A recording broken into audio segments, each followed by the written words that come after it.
بسم اللہ الرحمن الرحیم۔ السلام علیکم۔ اسلامک ورلڈ میں خوش آمدید۔ ہمارا آج کا واقعہ ہے زبان لٹک کر سینے پر آ گئی۔ یہ واقعہ بلم بن بورا کا ہے اور واقعہ کچھ اس طرح ہے کہ یہ شخص یعنی بلم بن بورا اپنے دور کا بہت بڑا عالم اور عابد و زاہد تھا، اور اس کو اسم اعظم کا بھی علم تھا۔ یہ اپنی جگہ بیٹھا ہوا اپنی روحانیت سے عرش اعظم کو دیکھ لیا کرتا تھا، اور بہت ہی مستجاب الدعوات تھا کہ اس کی دعائیں بہت زیادہ مقبول ہوا کرتی تھیں۔ اس کے شاگردوں کی تعداد بھی بہت زیادہ تھی۔ مشہور یہ ہے کہ اس کی درس گاہ میں طالب علموں کی دعوتیں 12,000 تھیں۔ جب حضرت موسیٰ علیہ السلام قوم جبارین سے جہاد کرنے کے لیے بنی اسرائیل کے لشکروں کو لے کر روانہ ہوئے تو بلم بن بورا کی قوم اس کے پاس گھبرائی ہوئی آئی اور کہا کہ حضرت موسیٰ علیہ السلام بہت ہی بڑا اور نہایت طاقتور لشکر لے کر حملہ آور ہونے والے ہیں، اور وہ یہ چاہتے ہیں کہ ہم لوگوں کو ہماری زمینوں سے نکال کر یہ زمین اپنی قوم بنی اسرائیل کو دے دیں۔ اس لیے آپ حضرت موسیٰ علیہ السلام کے لیے ایسی بدعا کر دیجئے کہ وہ شکست کھا کر واپس چلے جائیں۔ آپ چونکہ مستجاب دعوات ہیں، اس لیے آپ کی دعا ضرور مقبول ہو جائے گی۔ یہ سن کر بلم بن بورا کانپ اٹھا اور کہنے لگا کہ تمہارا برا ہو، خدا کی پناہ، حضرت موسیٰ علیہ السلام اللہ تبارک و تعالیٰ کے رسول ہیں اور ان کے لشکر میں مومنوں اور فرشتوں کی جماعت ہے، ان پر بھلا میں کیسے اور کس طرح بدعا کر سکتا ہوں؟ لیکن اس کی قوم نے رو رو کر اور گڑ گڑا کر اس طرح اصرار کیا کہ اس نے یہ کہہ دیا کہ استخارہ کر لینے کے بعد اگر مجھے اجازت مل گئی تو بدعا کر دوں گا۔ مگر استخارہ کے بعد جب اس کو بدعا کی اجازت نہیں ملی تو اس نے صاف صاف جواب دے دیا کہ اگر میں بدعا کروں گا میری تو دنیا و آخرت دونوں برباد ہو جائیں گی۔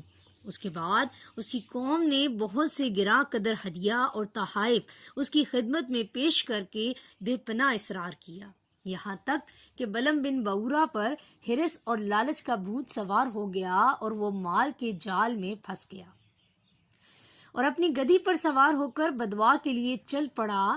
راستے میں بار بار اس کی گدی ٹھہر جاتی اور منہ موڑ کر بھاگ جانا چاہتی، مگر یہ اس کو مار مار کر آگے بڑھاتا رہا، یہاں تک کہ گدی کو اللہ تبارک و تعالیٰ نے بولنے کی طاقت عطا فرمائی اور اس نے کہا کہ افسوس اے بلم بن بورا، تو کہاں اور کدھر جا رہا ہے؟ دیکھ میرے آگے فرشتے ہیں جو میرا راستہ روکتے اور میرا منہ موڑ کر مجھے پیچھے دھکیل رہے ہیں۔ اے بلم، تیرا برا ہو، کیا تو اللہ کے نبی اور مومنین کی جماعت پر بدعا کرے گا؟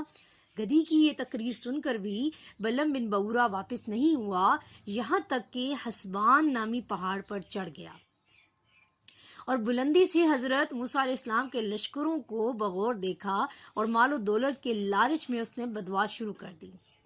لیکن اللہ تبارک و تعالیٰ کی شان کہ وہ حضرت موسیٰ علیہ السلام کے لیے بدعا کرتا تھا مگر اس کی زبان پر اس کی قوم کے لیے بدعا جاری ہو جاتی تھی۔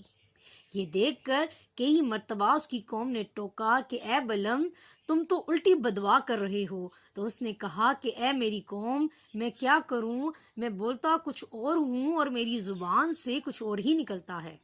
پھر اچانک اس پر یہ عذاب الہی نازل ہو گیا کہ ناگہاں اس کی زبان لٹک کر اس کے سینے پر آ گئی۔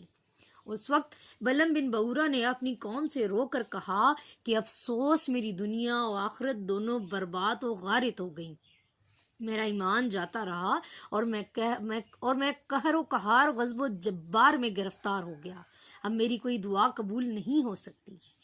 مگر میں تم لوگوں کو مکر کی ایک چال بتاتا ہوں، تم لوگ ایسا کرو کہ شاید حضرت موسیٰ علیہ السلام کے لشکروں کو شکست ہو جائے۔ تم لوگ ہزاروں خوبصورت لڑکیوں کو بہترین پوشاک اور زیورات پہنا کر بنی اسرائیل کے لشکروں میں بھیج دو، اگر ان کا ایک آدمی بھی زنا کرے گا تو پورے لشکر کو شکست ہو جائے گی۔ چنانچہ بلم بن بورا کی قوم نے اس کے بتائے ہوئے مکر کا جال بچھایا اور بہت سی خوبصورت دوشیزاؤں کو بناؤ سنگھار کرا کر اب بنی اسرائیل کے لشکروں میں بھیجا، یہاں تک کہ بنی اسرائیل کا ایک رئیس ایک لڑکی کے حسن و جمال پر فریطہ ہو گیا اور اس کو لے کر حضرت موسیٰ علیہ السلام کے سامنے گیا اور فتویٰ پوچھا کہ اے اللہ کے نبی، یہ عورت میرے لیے حلال ہے یا نہیں؟ آپ نے فرمایا کہ خبردار، یہ تیرے لیے حرام ہے، فوراً اس کو اپنے سے الگ کر دے اور اللہ کے عذاب سے ڈر۔ مگر اس رئیس پر غلبہ شہوت کا ایسا زبردست بھوت سوار ہو گیا تھا کہ وہ اپنے نبی کے فرمان کو ٹھکرا کر اس عورت کو اپنے خیمے میں لے گیا اور زناکاری میں مشغول ہو گیا۔ اس گناہ کی نحوست کا یہ اثر ہوا کہ بنی اسرائیل کے لشکر میں اچانک طاعون کی وبا پھیل گئی اور گھنٹے بھر میں 70,000 آدمی مر گئے اور سارا لشکر تتر بتر ہو کر ناکام و نامراد واپس چلا آیا، جس کا حضرت موسیٰ علیہ السلام کے قلب مبارک پر بہت ہی گہرا صدمہ تھا۔